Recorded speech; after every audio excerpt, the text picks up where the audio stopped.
Shalom Bapak Ibu Saudara yang dikasihi Tuhan, marilah kita mulai ibadah kita pada hari ini dengan bersaat teduh.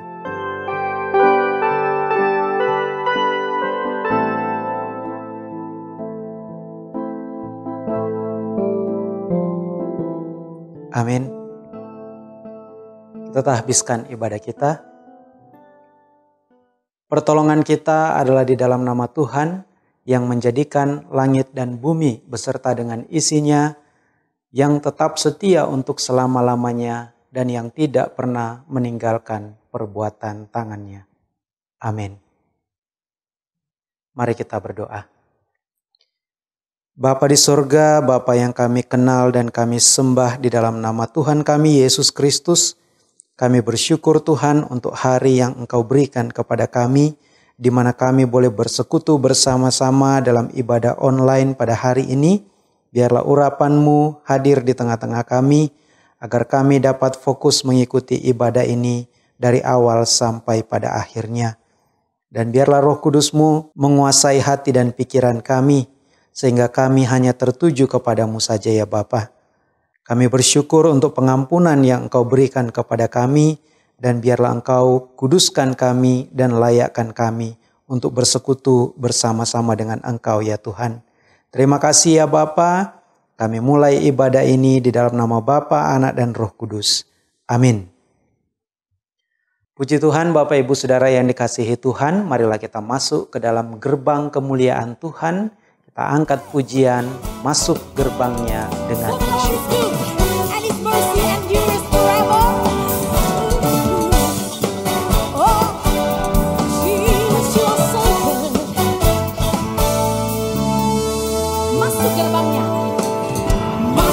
Gerbangnya bersyukur dengan penuh pujian, bersuka di hadiratnya, nyanyi besarkan agung namanya, puji dan tiuplah sangkakala, musik dan tarian, semua makhluk di bumi di surga.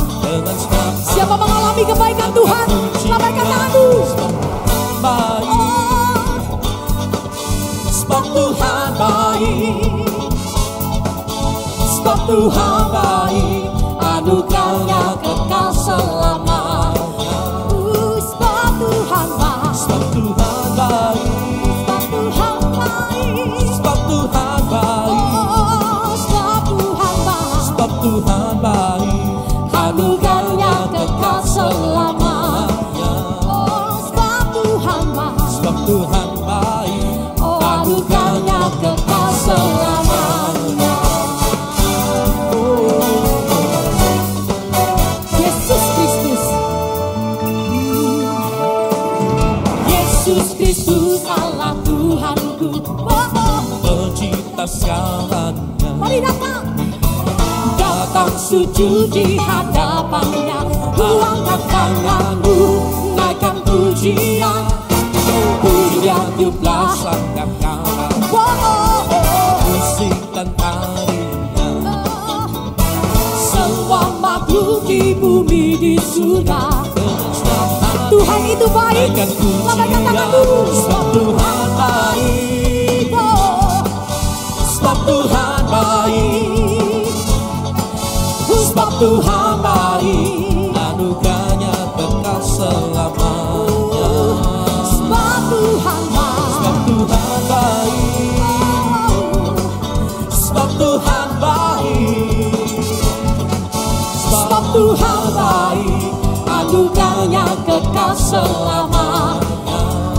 Sebab Tuhan baik, sebab Tuhan baik, oh anugerahnya kekal selamanya. Tuhan itu baik, Dia satu-satunya yang tak berubah kebaikannya dan kesetiaannya bagi kita semua, amin. Kalau kau percaya Tuhan baik, angkat kedua tanganmu. Sebab Tuhan baik, sebab Tuhan baik, sebab Tuhan baik, sebab Tuhan baik, oh sebab Tuhan baik, anugerahnya kekal selamanya. Oh sebab Tuhan baik, sebab Tuhan baik, sebab Tuhan baik, sebab Tuhan Tuhan baik, anugerahnya kekal selamanya. Sebab Tuhan baik, anugerahnya kekal selamanya. Katakan sebab Tuhan baik, sebab Tuhan baik, sebab Tuhan baik, sebab Tuhan baik, anugerahnya kekal selamanya.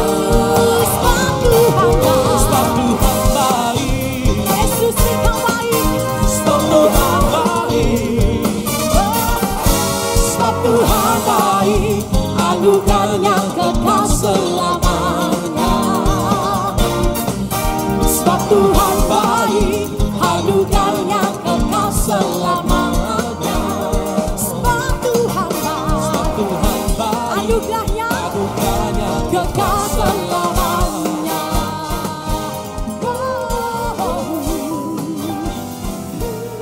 Mari kita siapkan hati kita untuk membaca dan merenungkan sebagian dari berita firman Tuhan. Sebelumnya marilah kita angkat pujian. Tuhan Yesus setia. Kita akan membaca dan merenungkan sebagian dari berita firman Tuhan. Namun sebelumnya marilah kita berdoa. Ya Tuhan, kini tiba saatnya bagi kami anak-anak-Mu untuk mendengarkan suara Tuhan. Kuasai hati dan pikiran kami dengan Roh Kudus-Mu, supaya kami dapat mengerti setiap benih firman yang ditaburkan kepada kami pada hari ini. Dan biarlah setiap benih itu boleh berakar, bertumbuh, dan berbuah di dalam kehidupan kami. Berbicaralah kepada kami anak-anak-Mu ini ya Bapa, karena kami siap untuk mendengarkannya. Di dalam nama Yesus Kristus yang adalah firman yang hidup dan yang menghidupkan, kami telah berdoa. Amin. Bapak Ibu Saudara yang diberkati Tuhan, firman Tuhan kita pada hari ini diambil dari Roma pasal yang ke-5, ayat yang ke-10 dan ayat yang ke-11. Demikianlah firman Tuhan. Kalau pada masa kita bermusuhan dengan Allah, kita didamaikan dengannya oleh kematian anaknya, apalagi sekarang sesudah hubungan kita dengan Allah baik kembali, tentu kita akan diselamatkan juga melalui hidup Kristus. Dan lebih daripada itu kita pun bergembira juga atas kebaikan Allah melalui Tuhan kita Yesus Kristus.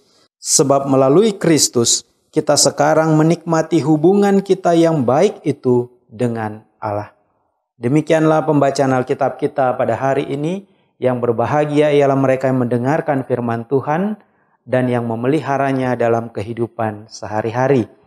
Bapak Ibu Saudara yang dikasihi Tuhan, pada pekan yang ke-11 pembahasan kita mengenai purpose driven life, kita masih berbicara tentang worship, tentang ibadah atau penyembahan.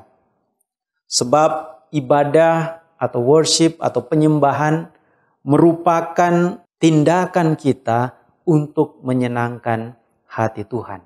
Itu sudah kita bahas di minggu-minggu yang sebelumnya. Nah, kalau kita berbicara tentang ibadah, tentang worship, tentang penyembahan, yang pertama dicatat dalam Alkitab, ibadah mula-mula yang dicatat di dalam Perjanjian Lama adalah persembahan. Kenapa persembahan? Karena inilah wujud ibadah yang sesungguhnya. Persembahan pertama yang dicatat dalam Alkitab adalah persembahan yang dipersembahkan oleh Kain dan Habel dalam Kejadian pasal yang ke-4. Dan inilah ibadah mula-mula. Dan kalau berbicara tentang persembahan, maka ketika kita membaca kisah-kisah tentang para leluhur Israel, maka di sana kita pun akan melihat bagaimana para leluhur Israel itu mempersembahkan kurban kepada Tuhan melalui mezbah-mezbah yang mereka dirikan. Sampai ketika orang Israel mendirikan bait suci, mereka pun masih fokus ibadahnya pada bentuk-bentuk persembahan. Itulah sebabnya minggu lalu kita sudah belajar bahwa inti ibadah adalah persembahan. Dan memang Rasul Paulus menekankan bahwa persembahan yang sejati adalah mempersembahkan tubuhmu. Tapi kita melihat dulu bahwa inti dari setiap ibadah kita adalah persembahan. Ketika kita berdoa kepada Tuhan, kita mempersembahkan kepada Tuhan apa yang menjadi permohonan-permohonan kita. Ketika kita memuji dan menyembah Tuhan, kita mempersembahkan kepada Tuhan pujian dan penyembahan kita. Dan ketika kita membawa kepada Tuhan persembahan-persembahan kita, maka kita pun mempersembahkan harta milik kita kepada Tuhan. Inilah inti ibadah. Inti ibadah adalah persembahan. Nah, kenapa persembahan disebut inti ibadah? Karena persembahan adalah tindakan kita yang menyenangkan hati Tuhan. Tetapi selain menyenangkan hati Tuhan, persembahan juga bertujuan untuk memulihkan hubungan kita dengan Tuhan. Karena di dalam Kejadian pasal yang ketiga kita membaca bagaimana hubungan manusia dengan Tuhan itu menjadi rusak akibat dosa. Dan untuk memulihkan hubungan itu maka kita membawa persembahan. Ada yang disebut persembahan penghapus salah, persembahan penebusan dosa, dan berbagai bentuk persembahan. Tapi pada intinya persembahan itu kita berikan karena kita ingin menyenangkan hati Tuhan. Kenapa kita menyenangkan hati Tuhan? Karena kita mau memperbaiki hubungan dengan Tuhan yang telah rusak itu. Nah, inilah esensi dari persembahan. Karena itu persembahan menjadi inti ibadah. Karena ketika kita beribadah, kita mau membangun relasi yang baik dengan Tuhan. Kita mau menjaga, kita mau memelihara hubungan yang baik dengan Tuhan. Nah, tetapi dalam perkembangannya umat Tuhan ketika membawa persembahan kepada Tuhan, mereka tidak lagi fokus pada upaya memelihara atau memulihkan hubungan dengan Tuhan. Tetapi persembahan yang dibawa oleh umat Tuhan, sebagaimana dicatat di dalam Alkitab, kadang-kadang sifatnya menjadi seperti sogokan kepada Tuhan. Kita seperti mau menyogok Tuhan supaya dosa-dosa kita diampuni. Padahal esensi persembahan bukan itu. Persembahan menunjukkan bagaimana hati kita, bagaimana tindakan kita digerakkan untuk berdamai dengan Tuhan. Kalau sesama manusia ya kita kadang-kadang sering menyogok orang. Tapi itu disebabkan karena banyak orang yang hatinya telah mengalami kerusakan. Banyak orang yang telah memiliki kecenderungan untuk korup. Sehingga bisa disogok. Tetapi Tuhan tidak demikian. Karena itu Tuhan tidak bisa disogok. Bukan karena kita mempersembahkan sesuatu kepada Tuhan, lantas dosa-dosa kita lenyap begitu saja. Tapi yang Tuhan lihat adalah hati kita. Apakah ketika kita membawa persembahan kita, hati kita sungguh-sungguh tertuju kepada Tuhan, sungguh-sungguh mau memulihkan hubungan yang rusak dengan Tuhan. Itu yang pertama. Yang kedua, persembahan yang dibawa kepada Tuhan, kadang-kadang kita lihat itu seperti investasi. Kalau investasi kita tanam 10, maka kita berharap nanti diterima 100. Sehingga kadang-kadang kita ketika berdoa, khususnya doa persembahan, kita seringkali berkata, terimalah persembahan ini ya Tuhan, dan kami percaya Engkau akan membalasnya berlipat kali ganda. Seolah-olah ketika kita memberikan persembahan kepada Tuhan, maka Tuhan berhutang kepada kita. Padahal sebenarnya kita yang berhutang kepada Tuhan. Atas setiap berkat, atas setiap rahmat, atas setiap pemberian-pemberian yang Tuhan berikan dalam hidup kita. Kita yang berhutang kepada Tuhan. Bukan karena kita memberi kepada Tuhan, lalu Tuhan berhutang kepada kita. Tidak. Jangan dibalik pola pikirnya. Nah, karena kita seringkali melihat persembahan itu sebagai investasi kita kepada Tuhan, maka banyak orang yang kadang-kadang mengalami kekecewaan. Saya sudah sering memberi persembahan, saya sudah mempersembahkan kurban, tapi kok saya nggak menerima apa-apa ya Tuhan? Nah, kenapa bisa muncul pola pikir yang demikian? Karena sekali lagi kita melihat persembahan itu sebagai investasi. Ingat, persembahan bukan investasi. Persembahan adalah untuk menjaga, memulihkan hubungan kita dengan Tuhan. Begitu konsep awalnya. Nah, ada juga yang melihat persembahan itu sebagai alat tukar. saya kasih kepada Tuhan, maka Tuhan akan memberikan kepada saya. Jadi seperti mau membeli sesuatu kepada Tuhan. Tuhan, saya mau hari ini memberi persembahan kepada Engkau, tapi tolong sebulan lagi kasihlah saya mobil, kasihlah saya rumah, kasihlah saya pasangan hidup. Buatlah pekerjaan saya berhasil dan sebagainya.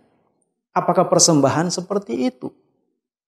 Persembahan tidak seperti itu. Kita tidak sedang membeli sesuatu kepada Tuhan ketika kita membawa persembahan kita. Nah, ada juga yang menjadikan persembahan sebagai topeng. Topeng supaya dilihat orang bahwa kita sedang melakukan kesalehan. Kita sedang melakukan tradisi keagamaan kita. Kalau untuk tipe yang terakhir ini, kata Yesus, mereka sudah mendapatkan upahnya. Seperti dilakukan oleh orang-orang Farisi pada zaman Yesus. Ketika mereka membawa atau melakukan ritual-ritual keagamaan di hadapan banyak orang supaya dilihat oleh orang lain, maka sesungguhnya yang mereka cari adalah penghormatan orang, bukan menyenangkan hati Tuhan. Nah, inilah yang terjadi di dalam kehidupan umat manusia pada zaman Perjanjian Lama. Ketika persembahan yang seharusnya memulihkan relasi antara manusia dengan Tuhan yang telah rusak tadi, tetapi justru tidak lagi dilihat ke arah sana, tapi dilihat sebagai investasi, dilihat sebagai alat tukar, dilihat sebagai sogokan, bahkan dipandang sebagai topeng. Maka model persembahan yang seperti ini justru tidak berkenan di hadapan Tuhan. Bukannya mencari kesenangan Tuhan, bukannya menyenangkan hati Tuhan, tapi justru membuat Tuhan menjadi pilu. Tuhan tidak menyukai peribadatan yang seperti ini. Tuhan tidak menyukai penyembahan seperti ini.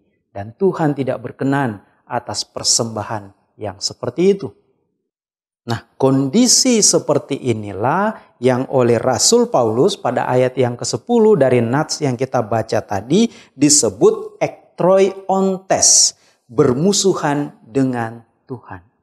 Kenapa? Karena kita kelihatan melaksanakan ritual keagamaan, kelihatan kita memuji, menyembah Tuhan, kelihatan kita membawa persembahan kepada Tuhan, tapi semuanya itu hanya dilakukan semata-mata untuk kesenangan pribadi kita, bukan bertujuan untuk menjaga hubungan yang baik dengan Tuhan, bukan bertujuan untuk memulihkan hubungan dengan Tuhan.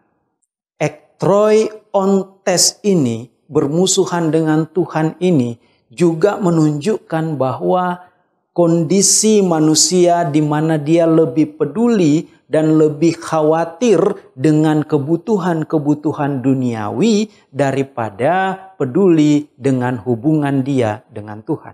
Sehingga ibadah pun hanya dianggap sebagai sarana untuk memenuhi kebutuhan duniawi. Kita beribadah supaya diberkati melimpah. Kita beribadah supaya pekerjaan kita berhasil, supaya kita meraih kesuksesan. Kita beribadah supaya kita dapat pasangan hidup. Kita beribadah supaya kita sukses dalam pendidikan kita. Kita beribadah supaya sukses dalam karir kita. Apakah seperti itu ibadah yang dikehendaki oleh Tuhan? Atau sebenarnya kita sedang mencari kesenangan pribadi kita? Ingat sekali lagi bahwa ibadah itu seharusnya ditujukan untuk membangun relasi yang intim, yang karib dengan Tuhan. Membangun persahabatan dengan Tuhan. Nah, dari fakta yang kelihatan ini, yang sudah dicatat di dalam Alkitab, bahkan yang sering kita alami dalam kehidupan sehari-hari, maka pada dasarnya manusia tidak sanggup untuk memulihkan hubungannya dengan Tuhan. Pada dasarnya manusia sulit untuk bersahabat dengan Tuhan. Sebaliknya, Tuhan selalu punya kerinduan untuk memulihkan relasi itu. Tuhan selalu punya kerinduan supaya hubungan manusia dengan Tuhan kembali intim. Seperti hubungan antara Tuhan dengan Adam dan Hawa ketika mereka masih ada di Taman Eden sebelum dosa menguasai mereka. Bagaimana tidak ada jarak antara manusia dengan Tuhan. Sehingga manusia bisa berkomunikasi kapan saja dengan Tuhan. Manusia bisa menikmati segala pemberian Tuhan. Dan manusia bisa merasakan damai sejahtera bersama Tuhan. Tetapi karena kecenderungan hati manusia. Waktu lalu pernah saya bahas, yetsernya itu lebih dominan yetseranya. Lebih dominan dorongan-dorongan kasar dalam diri manusia. Lebih dominan kita untuk memenuhi nafsu-nafsu kita. Maka relasi kita dengan Tuhan bukannya semakin membaik, tapi justru semakin memburuk. Manusia tidak sanggup memulihkan hubungan ini. Meskipun kita membawa kurban persembahan kepada Tuhan, kurban penghapus dosa, kurban penebus salah. Tapi pada dasarnya semua itu kita berikan hanya untuk maksud-maksud pribadi kita. Nah, karena itu manusia membutuhkan pertolongan Tuhan. Nah, di sini dikatakan Bapa mengaruniakan anaknya untuk memulihkan hubungan yang telah rusak itu. Kalau kita pahami baik-baik nats yang kita baca tadi. Yesus Kristus sebagai anak Tuhan itu diutus ke dalam dunia untuk memulihkan hubungan yang telah rusak ini. Untuk memperbaiki kekacauan yang disebabkan oleh manusia. Dan cara yang Yesus lakukan adalah dengan mempersembahkan dirinya. Yang menyerahkan nyawanya untuk menebus dosa-dosa manusia. Dan ini berbicara tentang pemulihan total yang dilakukan oleh Yesus. Supaya kita umat manusia bisa diselamatkan. Sehingga nats kita hari ini berkata, melalui kematian Kristus kita didamaikan. Kate lagemen dari kata katalaso yang artinya berubah dari hubungan permusuhan, dari hubungan pertikaian menjadi hubungan persahabatan. Oleh kematian Kristus. Kita sedang berada di Minggu Prapaskah. Di mana sebentar lagi kita akan masuk dalam Jumat Agung untuk merayakan kematian Yesus Kristus di salib. Bagaimana kita di minggu-minggu Prapaskah ini merenungkan kembali pengorbanan Kristus di kayu salib. Dan kita diajak untuk memahami bagaimana cara Kristus mendamaikan kita dengan Bapa. Ketika justru kita yang merusak hubungan itu dan bahkan semakin memperparahnya dari hari ke hari. Di dalam Kristus, melalui kematiannya, kita menjadi sahabatnya Tuhan. Kita berdamai dengan Tuhan. Pada peristiwa kematian Yesus, digambarkan bagaimana tirai bait suci terbelah dari atas ke bawah. Tirai ini dalam tradisi ibadah perjanjian lama adalah pembatas antara ruang Maha Kudus dengan ruang di mana orang-orang beribadah menghadap kepada Tuhan. Diberi tirai untuk menunjukkan bahwa hubungan kita dengan Tuhan itu telah dibatasi. Ada tirai pembatas, ada sekat di antara kita dengan Tuhan. Tetapi kematian Kristus telah merobekkan, telah meruntuhkan sekat-sekat itu. Dan kita memiliki hubungan yang langsung dengan Tuhan. Kita menjadi sahabat bagi Allah. Sahabat dengan Tuhan. Nah, karena itu bersama Kristus kita mengalami pendamaian dengan Tuhan. Di dalam Yohanes pasal 15 ayat yang ke-15, Yesus berkata, "Aku tidak lagi menyebut kamu hamba, tetapi aku menyebut kamu sahabat." Ia menjadikan dirinya sahabat bagi kita. Ketika manusia bermusuhan dengan Tuhan, Tuhan mengambil inisiatif menjadikan dirinya sahabat bagi manusia. Ini luar biasa. Bukan lagi relasi hamba dan tuan, tapi relasi antar sahabat. Sehingga ibadah kita tidak lagi dibangun atas dasar rasa takut. Kalau kita baca dalam perjanjian lama, hubungan antara manusia dengan Tuhan selalu dibangun di atas dasar rasa takut. Takut akan Tuhan itu berkali-kali digaung-gaungkan dalam perjanjian lama. Tetapi ketika Yesus datang, dia menghadirkan, memperkenalkan Bapa yang penuh kasih. Sehingga setiap kali dia bertemu dengan orang berdosa, bertemu dengan orang-orang yang mengalami kelemahan iman, bertemu dengan orang-orang yang merasa dirinya tidak layak, Yesus menyapa mereka dengan berkata, "Jangan takut." Bukan lagi atas dasar ketakutan kita membangun relasi kita dengan Tuhan, tapi atas dasar kasih. Karena begitu Tuhan mengasihi dunia ini. Ini yang mau diproklamirkan oleh Kristus. Bahkan ketika guru-guru agama Yahudi bertanya kepada Yesus, hukum mana yang terutama? Yesus mengutip Ulangan pasal 6. "Kasihilah Tuhan Allahmu dengan segenap hatimu, dengan segenap jiwamu, dengan segenap kekuatanmu. Dan kasihilah sesamamu manusia." Esensi dari seluruh hukum yang ada dalam kitab suci adalah kasih. Itu yang mau Yesus tekankan. Jadi ibadah kita dengan Tuhan bukan lagi dibangun atas dasar takut, tapi atas dasar kasih. Karena Tuhan merangkul kita. Tuhan menjadikan kita sebagai sahabat. Nah, selanjutnya ketika kita disebut bersahabat dengan Tuhan, maka ketika Tuhan menjadikan kita sebagai sahabat, dengan sendirinya kita membangun relasi yang semakin intim dengan Tuhan.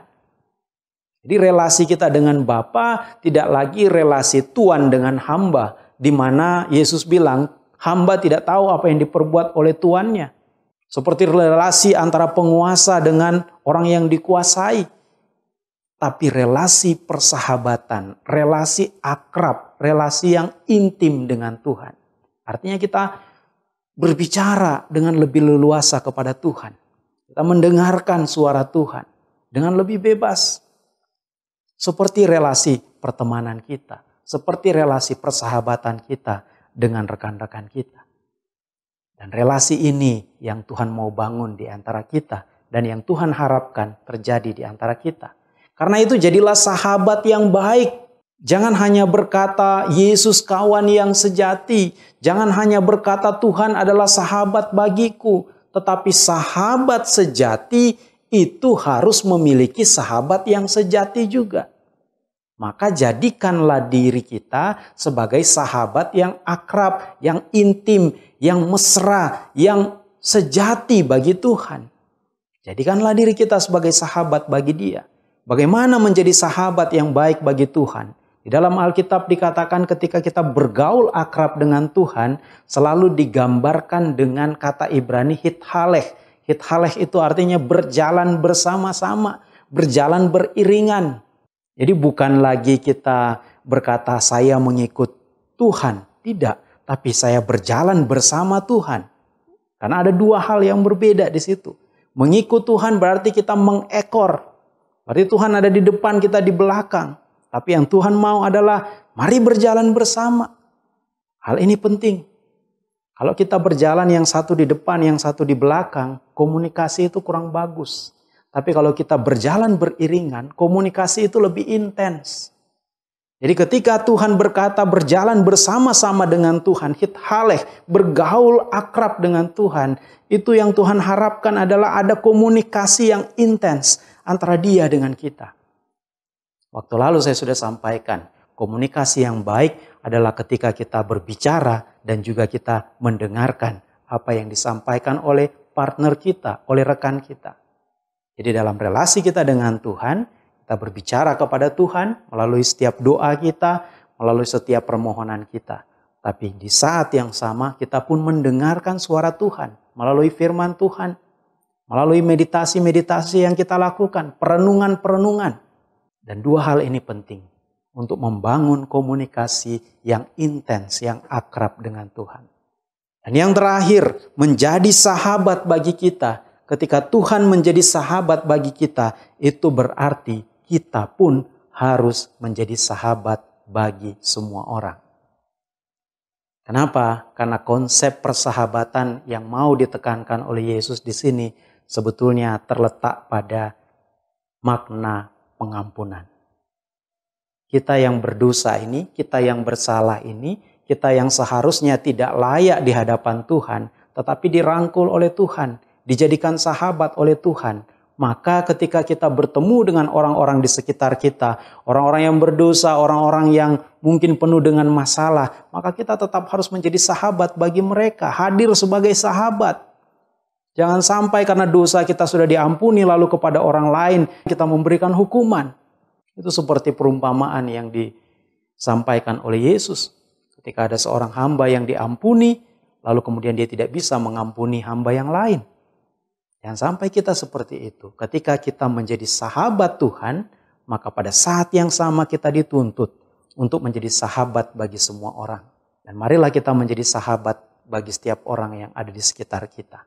Karena kita sudah merasakan bahwa betapa pentingnya makna persahabatan itu. Dengan cara Tuhan menjadi sahabat bagi kita. Dosa-dosa kita telah diampuni. Maka belajarlah memberikan pengampunan. Seorang suami ketika ia mendapati istrinya melakukan kesalahan, jangan cepat-cepat mendatangkan hukuman. Jangan cepat-cepat menyampaikan kesalahan-kesalahan istri. Ini daftar kesalahanmu. Tapi belajarlah untuk lebih dulu memberi pengampunan. Seorang istri ketika melihat suaminya melakukan kesalahan, jangan cepat-cepat menghukum dia. Jangan cepat-cepat memberikan dia ganjaran. Tapi belajarlah untuk lebih dulu mengampuni. Karena hanya pengampunan yang dapat mengeratkan kita.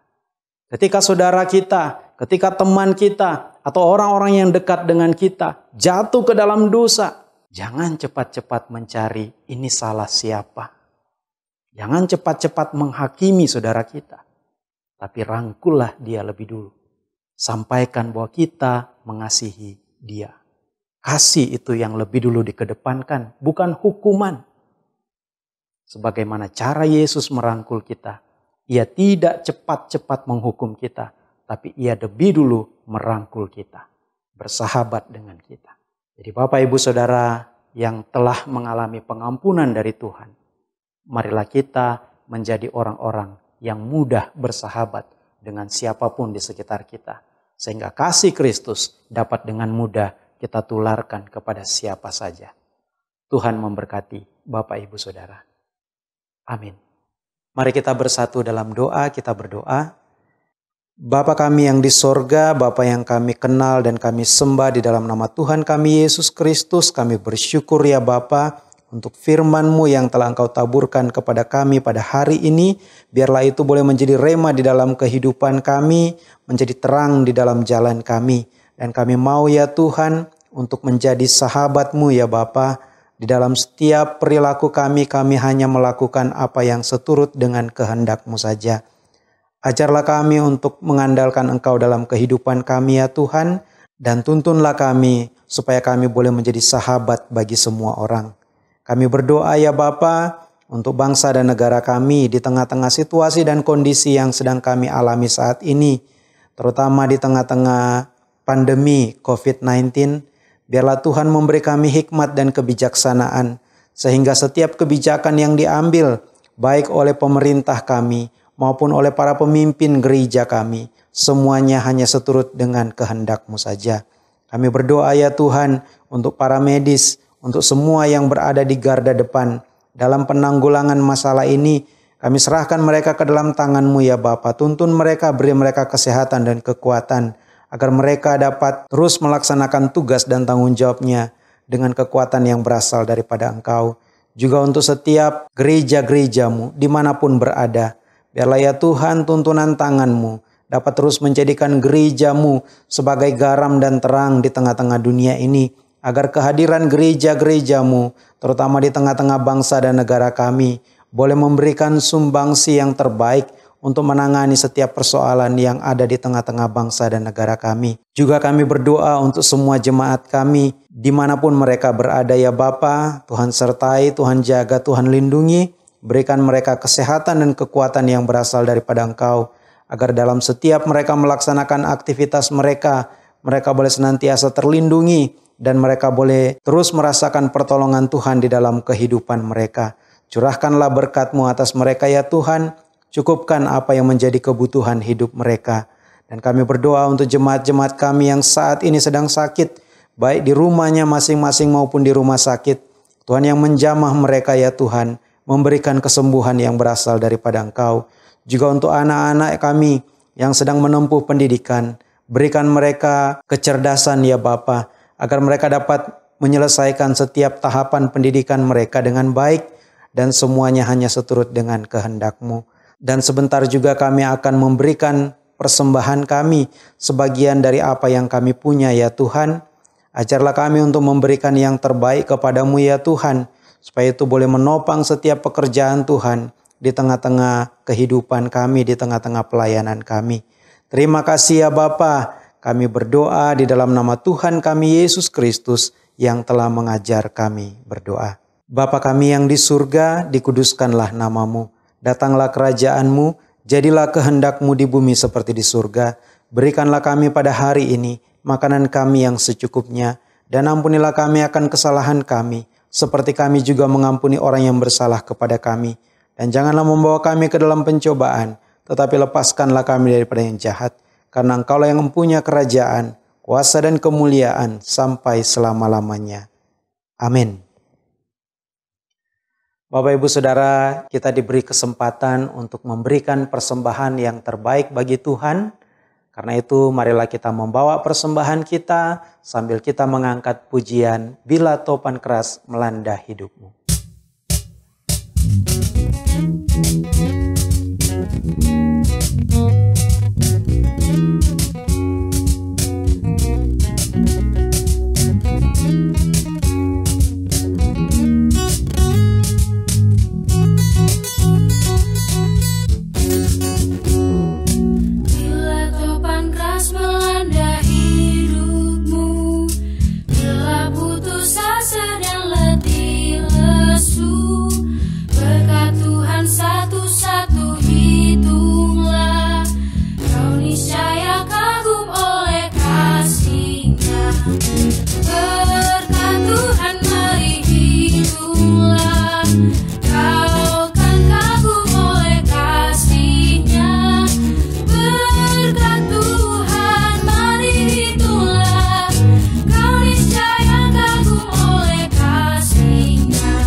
Terima kasih untuk persembahan Bapak Ibu yang sudah Bapak Ibu berikan untuk menopang pelayanan gereja di tengah-tengah dunia ini. Dan mari bersama-sama dengan seluruh gereja di muka bumi di segala abad, kita mengucapkan pengakuan iman rasuli demikian. Aku percaya kepada Allah, Bapa yang Maha Kuasa, Khalik langit dan bumi, dan kepada Yesus Kristus anaknya yang tunggal Tuhan kita, yang dikandung daripada Roh Kudus, lahir dari anak darah Maria, yang menderita di bawah pemerintahan Pontius Pilatus, disalibkan, mati dan dikuburkan, turun ke dalam kerajaan maut. Pada hari yang ketiga, bangkit pula dari antara orang mati, naik ke surga, duduk di sebelah kanan Allah, Bapa yang Maha Kuasa, dan akan datang dari sana untuk menghakimi orang yang hidup dan mati. Aku percaya kepada Roh Kudus, gereja yang kudus dan am, persekutuan orang kudus, pengampunan dosa, kebangkitan tubuh dan hidup yang kekal. Amin. Kepada Allah beri puji.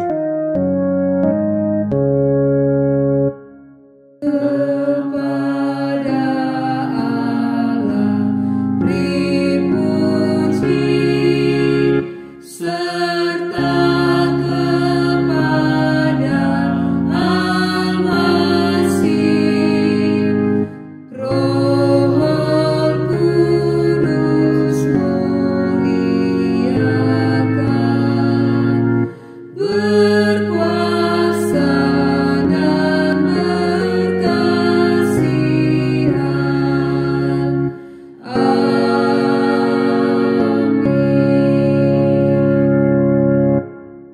Bapak Ibu Saudara yang dikasihi Tuhan, mari kita arahkan hati kita angkat kedua tangan kita dan terimalah berkat dari Tuhan. Tuhan memberkati engkau dan melindungi engkau. Tuhan menyinari engkau dengan wajah-Nya dan memberi engkau kasih karunia. Tuhan menghadapkan wajah-Nya kepadamu dan memberi engkau damai sejahtera. Amin.